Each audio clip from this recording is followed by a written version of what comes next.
34. Durante os períodos precedentes, a crosta sólida do globo, em razão de sua pouca espessura, apresentava, como se disse, uma resistência bastante fraca à ação do fogo interior. Esse envoltório facilmente dilacerável permitia às matérias em fusão se derramarem livremente na superfície do solo. Não foi mais o mesmo quando adquiriam uma certa espessura. As matérias abrasadas, comprimidas por toda parte, como a água em ebulição num vaso fechado, acabaram por produzir uma espécie de explosão. A massa granítica, violentamente quebrada numa multidão de pontos, foi sulcada por quebraduras como um vaso rachado. No percurso dessas rachaduras, a crosta sólida, erguida e aprumada formou os picos, as cadeias de montanhas e suas ramificações. Certas partes do envoltório não dilaceradas foram simplesmente elevadas ao passo que sobre outros pontos produziram-se abatimentos e escavações. A superfície do solo tornou-se então muito desigual. As águas que até este momento cobriam-no de maneira quase uniforme sobre grande parte de sua extensão, foram recalcar nas partes mais baixas, deixando no seco vastos continentes, ou cimos de montanhas isoladas que formaram as ilhas. Tal foi o grande fenômeno que se cumpriu no período terciário e que transformou o aspecto do globo. Não se produziu nem instantânea, nem simultaneamente sobre todos os pontos, mas sucessivamente e em épocas mais ou menos afastadas. 35. Uma das primeiras consequências desse soerguimento foi, como se disse, a inclinação das camadas de sedimento primitivamente horizontais e que ficaram nesta última posição por toda a parte onde o solo não se transformou. Foi, pois, sobre os flancos e na vizinhança das montanhas que essas inclinações foram mais pronunciadas. 36. Nas regiões onde as camadas de sedimento conservaram a sua horizontalidade para atingir as da primeira formação, é necessário atravessar todas as outras, com frequência, até uma profundidade considerável, ao cabo da qual se encontra inevitavelmente a rocha granítica. Mas, quando essas camadas se ergueram em montanhas, foram levadas acima de seu nível normal, e por vezes a uma grande altura, de tal sorte que, fazendo-se um corte vertical no flanco da montanha, elas se mostram à luz com toda a sua espessura e superexpostas como as fiadas de um edifício. Assim é que se encontram em grandes elevações bancos de conchas primitivamente formados no fundo dos mares. Está perfeitamente reconhecido hoje que em nenhuma época o mar pôde alcançar uma altura tal, porque todas as águas que existem sobre a terra não bastariam, mesmo quando fossem 100 vezes mais. Seria necessário, pois, supor que a quantidade de água diminuiu, e então perguntar-se-ia em que se tornou a porção desaparecida.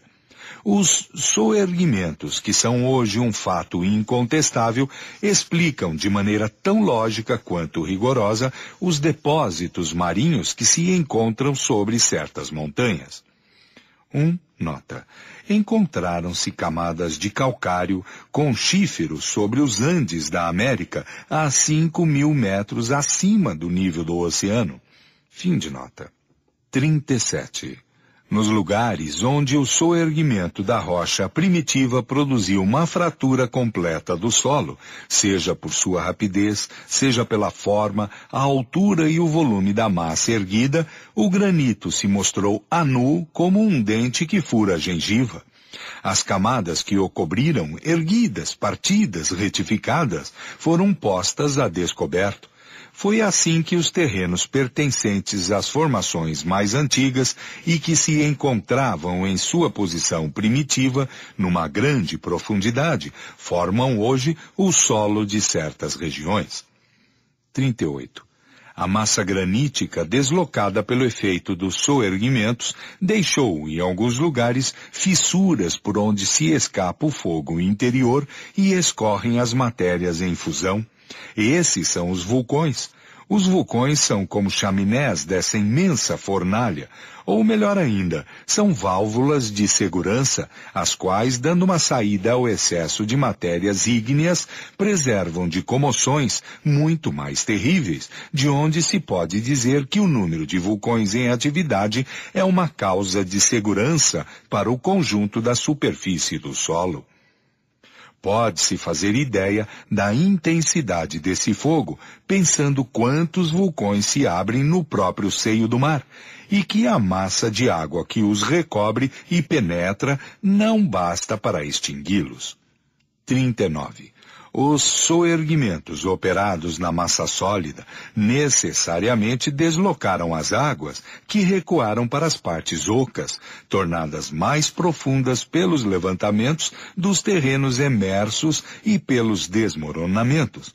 Mas esses mesmos baixios, soerguidos por sua vez, ora num lugar, ora noutro, expulsaram as águas que refluíram a lures, e assim por diante, até que estas pudessem tomar uma posição mais estável.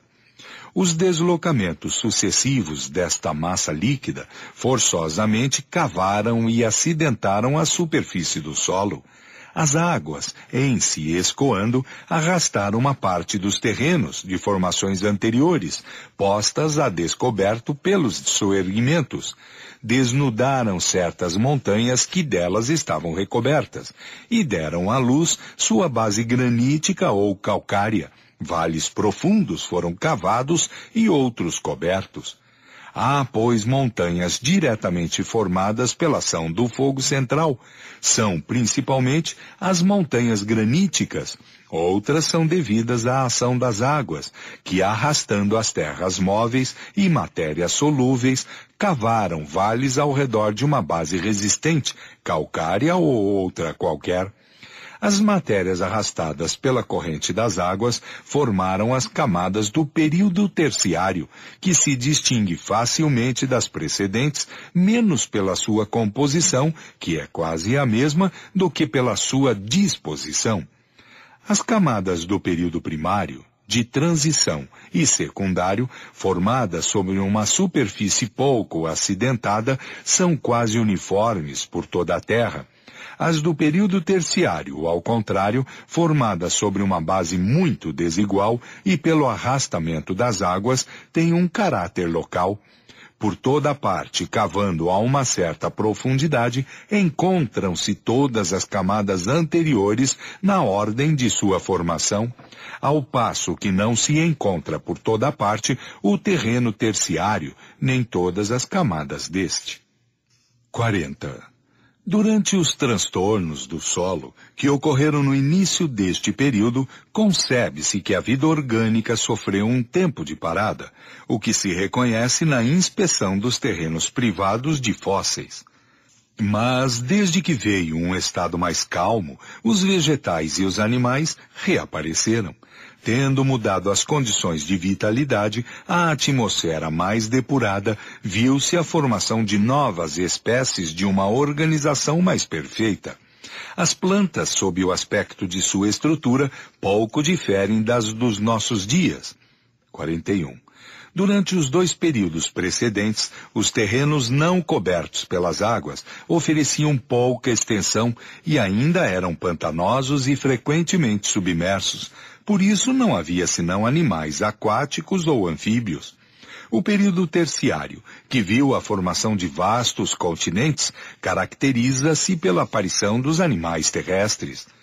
Do mesmo modo que o período de transição viu nascer uma vegetação colossal, o período secundário, com répteis monstruosos, este vê o aparecimento de mamíferos gigantescos, tais como o elefante, o rinoceronte, o hipopótamo, o paleotério, o megatério, o dinotério, o mastodonte, o mamute, etc.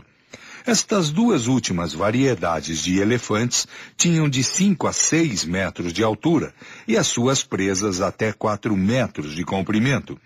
Viu nascer igualmente as aves, assim como a maioria das espécies que vivem ainda em nossos dias.